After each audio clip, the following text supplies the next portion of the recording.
This series is made possible in part by a grant from IMS, Interdisciplinary Metropolitan Systems, Incorporated. The following program is from NET.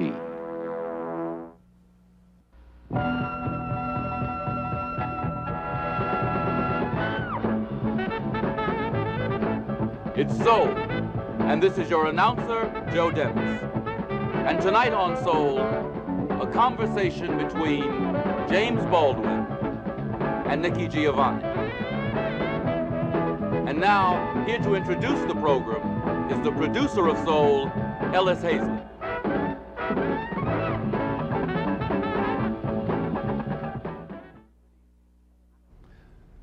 Good evening. I'm Ellis Hazlett, and I welcome you to another Soul episode. One of the miracles of this universe that we deal with is the way it can use something as cold and gray and as impersonal as an electron. These electrons that fill your television screen to bring you an experience as warm and as rich and as human as the program you're about to see. And we here at Soul are extremely proud that we have been able to put together two programs, conversations between two brilliant and eloquent members of the black family, Nikki Giovanni and James Baldwin. We had to travel to London in order to tape these programs, and we then edited them to fit within our time schedule of 1 hour. Tonight you will be seeing the first hour of this conversation, and next week we will air the second part. Mr. Baldwin, who is now living abroad, is the author of Going to Meet the Man, Tell Me How Long the Train's Been Gone, The Fire Next Time, Another Country, Nobody Knows My Name, Giovanni's Room, Notes of a Native Son, Go Tell It on the Mountain, and A Rap on Race with Margaret Mead. James Baldwin is also the author of the plays Blues for Mr. Charlie and The Amen Corner. Nikki, as most of our viewers know, is an old friend of Soul's and one of quite a few beautiful people who has always made her time, energy, and thinking available to us. She is the author of Black Feeling, Black Talk, Black Judgment, Recreation, Gemini, and Spin a Soft Black Song. She also edited an anthology of black female voices titled Night Comes Softly. So here now are Nikki Giovanni and James Baldwin in conversation.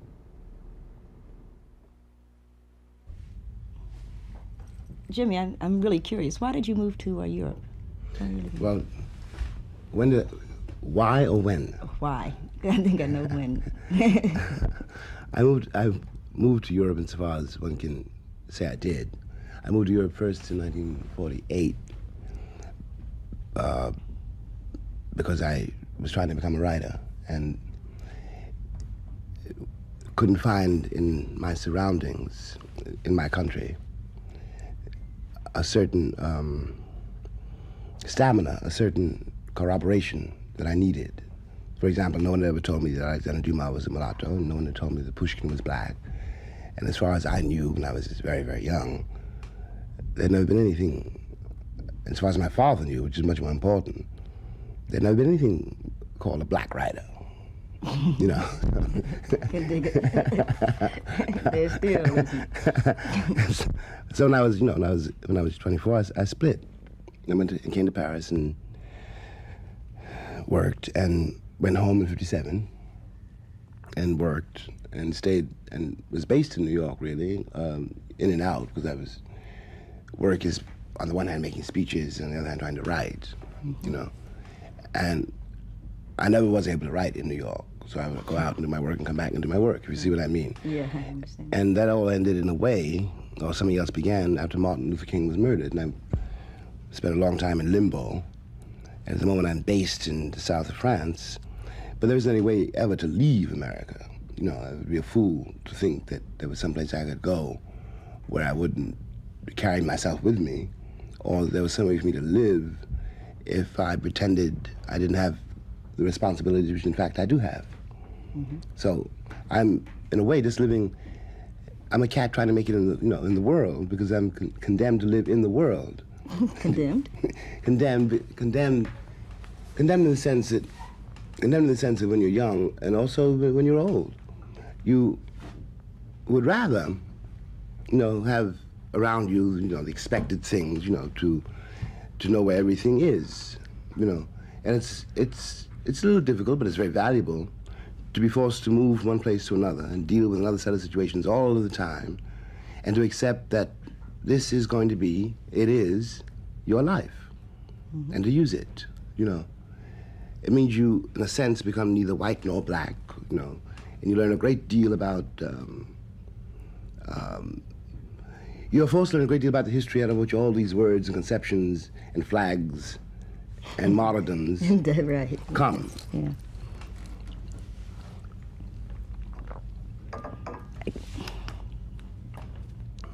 There's something that eventually I'm sure we're going to hit, so we're just going to have to work it out. All right. Okay, but let's say, with Everybody's Protest novel, which I think came out in 48.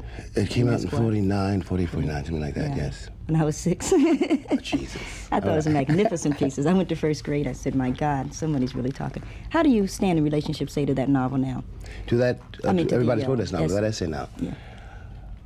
I mean, what do you think about, let's say, the younger writers, of which I am one? And within that context, are we, in your opinion, like moving ahead? Are we moving out of that basic set of Oh, assumptions? I think it's very difficult for me to say it, because it can be misunderstood.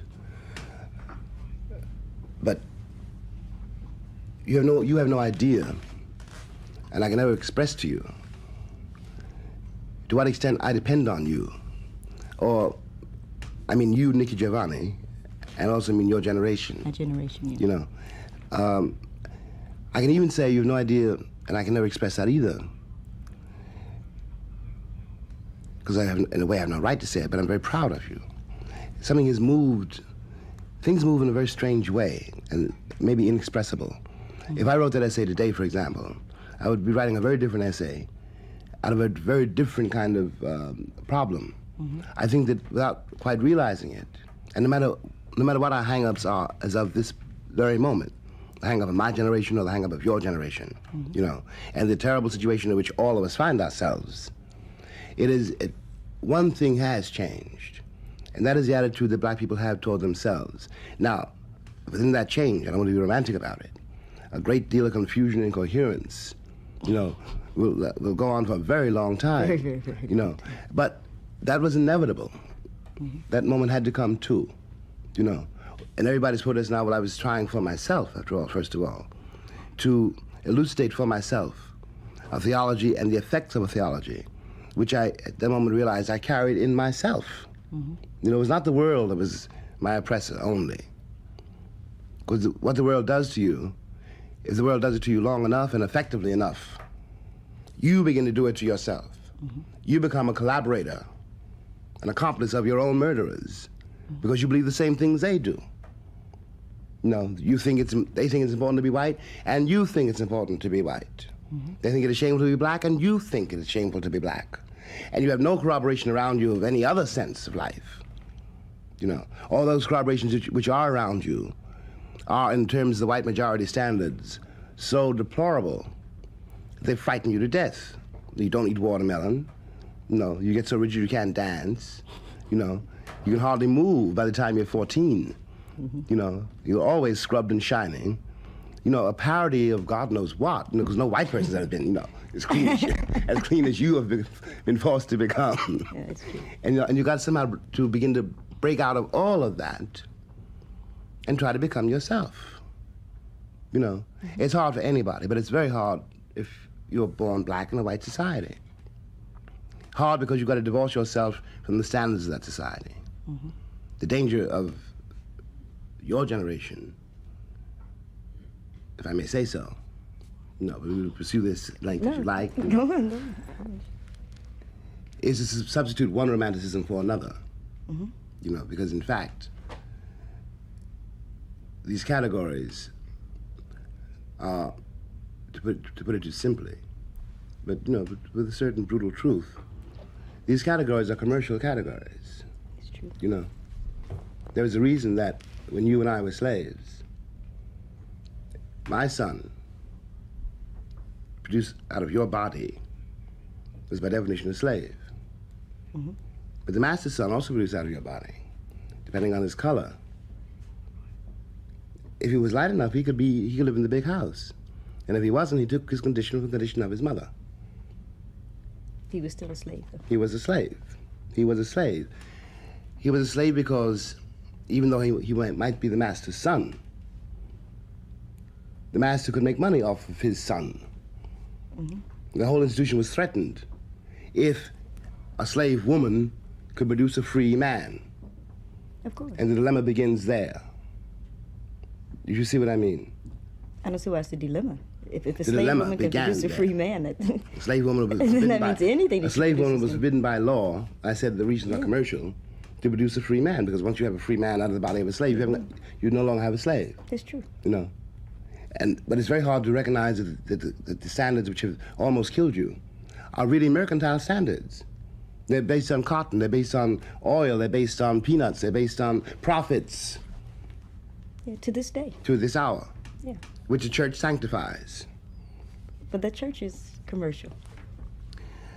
It's when you begin to realize all of that, which is not easy, that you begin to break out of the culture which has produced you and discover the culture which really produced you. If you see what I mean? Yeah. What really brought you where you are. When you're in trouble, when I'm in trouble, I do not sing a Doris Day Tin Pan Alley tune. You find yourself, humming and moaning, something which But that your has nothing to do with the church. great-grandfathers did. No. That has to do with Oh, no, us. that has to do with us. Yeah. And what it's all about is the attempt now to excavate something which has been buried. Mm-hmm. Which you contain and I contain, and which your kid contains, and which has got to carry, which one has to hand down the line for the sake of your kid and for the sake of future generations, and even for the sake of white people who have not the remotest idea what this means. Because we have the edge over the people who think of themselves as white, and that we have never been deluded into believing what they believe. And that sounds like a contradiction, Yeah. But in fact, you watch the man you work for. You have to watch him. You don't know you're watching him. You watch them. But you're watching him. But he's not watching you. He thinks he knows who you are or what you are. Mm-hmm. You don't know who he is because your life is in his hands. And you have to watch him because if you don't watch him, you might have lived from Monday till Tuesday. It's as simple as that. And without knowing you know him, you know him. He can't fool you. I'm not at all. I mean, the civil rights movement, I came up in the 60s, which is like way after everybody else. But we always assumed that we knew white people. You know what I mean? That we really sort of like understood them. And I found out that if you don't understand yourself, you don't understand anybody else. And all you know what I mean with the snake is to watch a snake. And you know it's a snake, but you don't know it. That's right. That's right. You know what I mean? That's right. Because there's too much between, there's too much emotion. There's too much You know what I fear. mean? I can watch like the cat I work for, you know what I mean? And he's gonna watch me to some extent. But we know each other. I would hypothesize that he knows me better because his game is running, mine's not. And that's what I've sort of always disagreed with your generation on. As long as his game is running, he obviously knows me because I'm playing. You understand? He's saying jump and I'm saying how high. Yeah. He knows me. You may be right, but I would put it another way. I would suggest that since his game is running, he hasn't got to know you because his game is running. No, you're part of the game he's running. He hasn't got to know you. I would think that one of the reasons that the Americans are in such trouble now is because the game is running. It was running up until only yesterday, really. Would you believe today? And all of a sudden, through the American astonishment, the Americans have suddenly discovered that people in the world don't like them. Yeah. Now, I always knew that, because I didn't like them. I loved some. They're not likable. But Well, there's they two ain't- people that are but they unlikable. ain't likable, And there's two people in the world that's not likable, a master and a slave. Exactly. You see? Exactly. We will never get precise categories for that very loaded statement. But that is where the truth is. Yeah. How did you like him? So the question, for me, the question has always been power. Yes. And for, like you all, the question has been morals. You know, I never wanted to be the most moral person in the world. I agree. I know. I would sell my soul. You know what I mean? What does it profit a man to gain the world and lose his soul? The world. You know what I mean? The world. That's what it profits. I know. So you take the soul. You know, the thing that's spiritual. Take the world, but give me Jesus. Yes, Y'all can have Jesus. Yes. Give me the world. You know, even though it's losing 25% of its energy every 100 years, it's something ridiculous. Oh, please, don't believe don't believe everything you hear. No, but I'm saying that's not my concern, you know? I know. Even though it's polluted, ugly, dirty, give it to me. Speaking... Or or I will take it or not. But speaking, I agree with you. I agree with you. But speaking for myself, but also speaking as representative of my generation. But it's probably safer to speak only for myself, really. You know, I know that in my own case, what I felt and still feel, perhaps in a different way, but what I felt very strongly in the years, for example, when we all were marching down those dusty highways with Martin. Look, I left the church when I was 17 years old. You know, and I've not really been to a church since, except, you know, when I had to go for various fundraising rallies or this or that. And I was not exactly the kind of Christian that Martin was, if I could be described as a Christian at all. It's hard to be the kind of Christian he was. But I liked him. I loved him, in fact. And I knew that something was happening through him. And my concern was, yes, the world. But I'd seen what white people had done to the world. And I'd seen what white people had done to their children. You know, because in gaining the world, they had lost something. A lot. You know, they'd lost the ability to love their own children. Or the ability to love themselves. Which is the same thing, you know. And I didn't want that to happen, if I may say so, to you. It was not a matter of morals so much as a matter of being forced, in my own case, to keep suggesting that though it was indeed, you know, a matter of power without, the word morals is misleading, power without some sense of oneself is simply another kind of sterility. And that black people would then become exactly what white people have become. You know what I mean? Yeah, there's a danger. You know, I also accept this, that danger is not up to me to tell anybody how to run. You know, I can only speak as what I am. I'm a kind of poet. And if I'm a kind of poet, then I'm responsible, from my own point of view, to the people who produced me and the people who will come after me. You know, so that when the Holocaust comes, and it will come, you know, eventually, no matter how simple black and white terms may be today, life is not that simple. And sooner or later, if I do my work as I should do it, when I'm needed, I'll be there. You know what I mean? And the people listening, I know what you mean. Because I think the most important thing for any of us is when what comes, or when what we know will come comes, that we have the strength to say, yeah, it can. That's right, it can. You know, it can. And I'm going to stay in my apartment on 94th and you'll be in Nice, but we'll say, yeah. And we'll also be able to ride out the storm, but what is more important is not so much riding out of the storm for you, Nikki, or me, Jimmy, you know. But in my mind's eye, there's always that kid. He's going to be here when you're gone. Oh, yeah. You know, hopefully. And when I'm long gone. And from my point of view, it is about the children. It is about the children. We have to give the children something, which in a way was, after all, given to us, though we had to learn how to translate it. Because your kid will be moving in a very different world than the one in which I grew up, which you won't know anything about at all, or the world in which you grew up, which will be remote for him, and yet he comes out of it and has got to carry it much further than you or I will be able to carry it. He's got to have respect for it, but not be trapped by it. Precisely. You have to both give it to him and liberate him from it. Yes. You know. And I think that kind of thing has been lacking. Like, I think one of the nicest things that we created almost as a generation, and it wasn't us because Martin Delany and those people were way before us, but just the fact that we could say, hey, I don't like white people. It's a great liberation. It was a beginning of course, being able to like them. Exactly. You know, exactly. Which of course it upsets them, but that's their problem. Yeah, but their problem really is a kind of we were talking earlier before the show began about the kind of incomprehension on somebody's face, and you're trying to describe what is to you a very simple situation. Right. You know, like people don't like going to jail. And you see the man's face, and he looks astonished. What? People don't like going to jail? And then you pull back. You mean so? You know, does that really go on?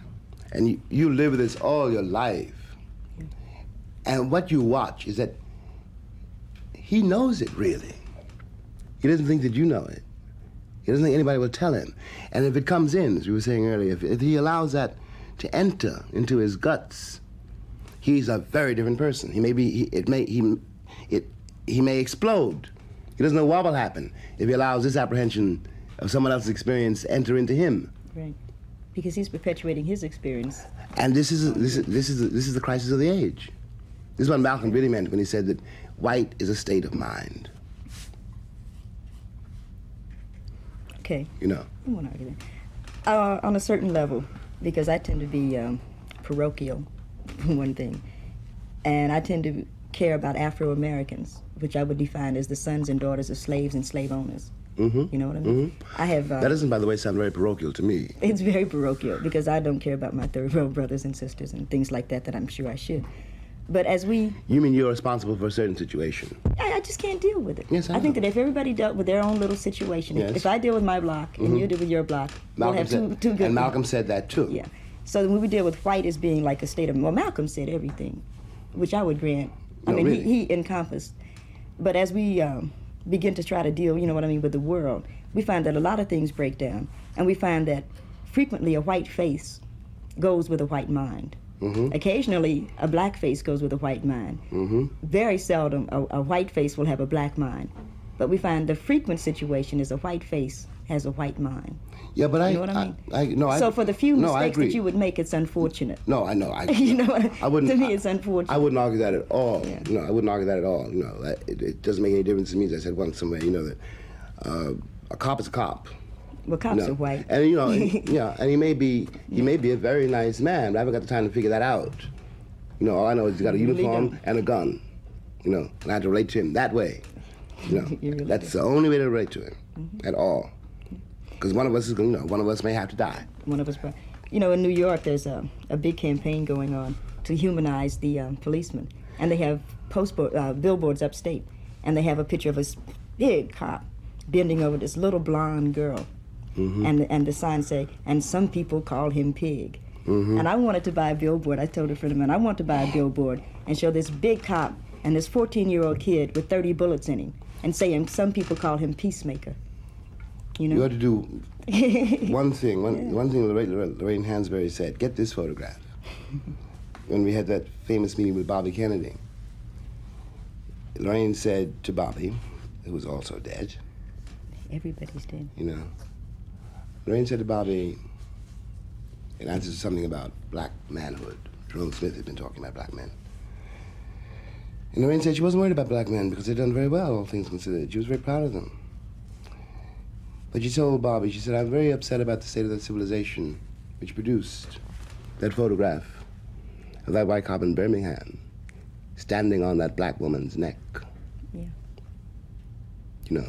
Yeah. What does that say for white manhood? But again, that's a moral position.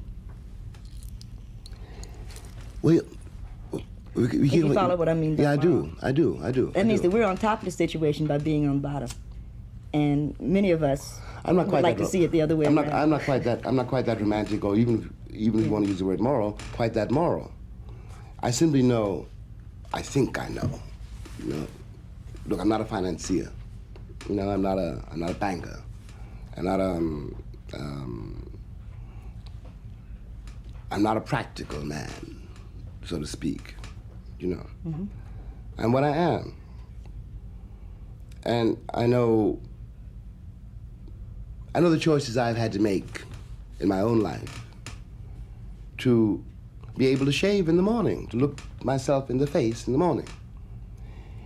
Now, I'm not so moral as to sit here and say that if somebody had a gun pointed at my brother's head, that I would pray for him. You know, I'm not about to tell you, you know, that Excuse me. That I'm lighting candles every day and every night for the soul of J. Edgar Hoover. You know, Yeah. on one level, I'm not moral at all. I don't care what happens to Hoover and all his tribe. At all. But I do care what happens to you. You know. And if I am moral, which I don't really think I am, but you know, it's a word you keep bringing up. I can't find another word Yeah, for I know. But the relationship between morality and power is a very subtle one. You know, because power, ultimately, with no morality, is not any longer power. You cannot call Spain a powerful nation. You can't call Franco a powerful man. He's got a whole nation in jail, but that's not power. No, You know what I mean? exactly. You know, His game isn't running. precisely. Now, when our game starts running, and after all, baby, we have survived the roughest game in the history of the world. Yeah. You know, we really have. No matter what we say against ourselves, you know, no matter what our limits and hang-ups are, you know, we have come through something, you know. And if we can get this far, we can get further. You know, and we got this far by means which no one understands, including you and me.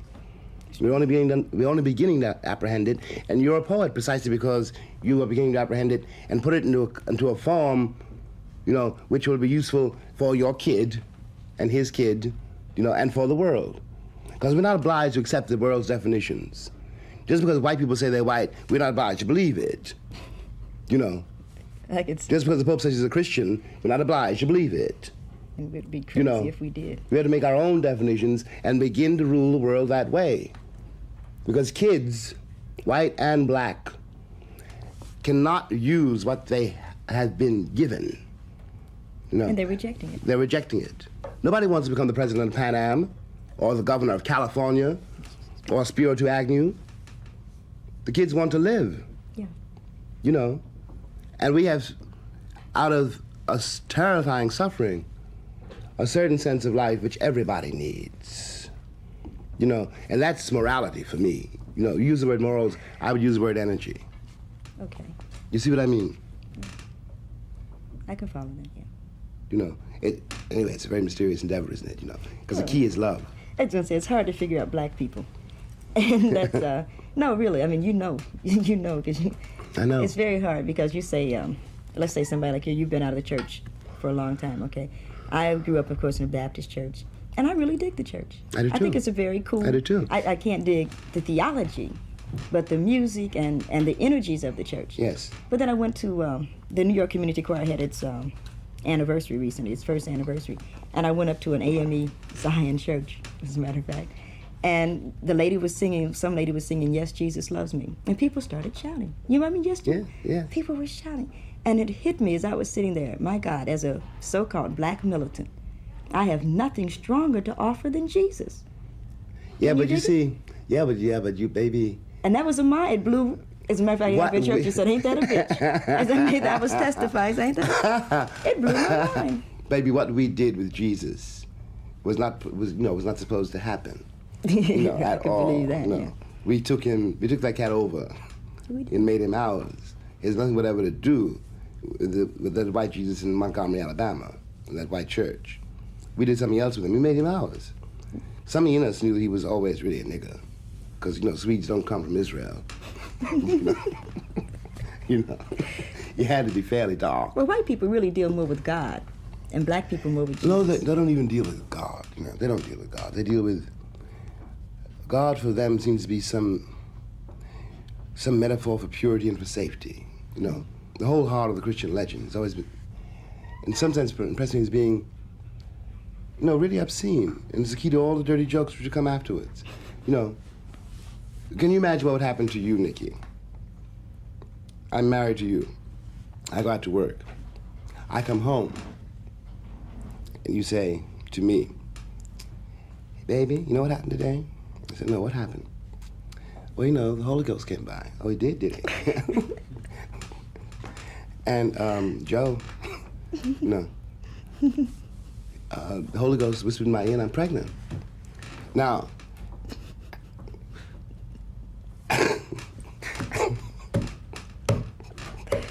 I might. I don't think you'd go for it.